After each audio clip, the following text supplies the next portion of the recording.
Message দিয়ে যায় এখানে। আপনাকে বিরক্ত হচ্ছেন নাকি, রাগ করছেন নাকি? আজ থেকে যখনই কোনো মানুষকে দেখবেন, সে হানাফি হতে পারে, সে মাযহাবী হতে পারে, লা মাযহাবী হতে পারে কি পারে না, আহলে হাদিস ভাই হতে পারে কি পারে না, কোনো ব্যক্তি সুন্নি হতে পারে কি পারে না, ওয়াহাবি হতে পারে কি পারে না, কিন্তু আমরা যখনই কাউকে দেখব আমরা ওয়াহাবি হিসেবে কনসিডার করব না। আমরা সবসময় মানুষকে মানুষ হিসেবে কনসিডার করবো। কোন ইনশাআল্লাহ।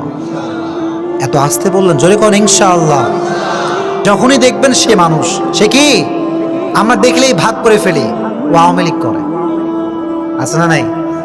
ও জামাত করে, আছে না নাই? ও শিবির, ও কওমি, ও হানাফি, ও মাযহাবি, এরকম স্লোগান বাংলাদেশে আছে না নাই? আজকের একটা মেসেজ নিয়ে যান, আমরা মানুষকে মানুষ হিসেবে ট্রিট করবো, বলেন ইনশাআল্লাহ। জয় করেন ইনশাআল্লাহ।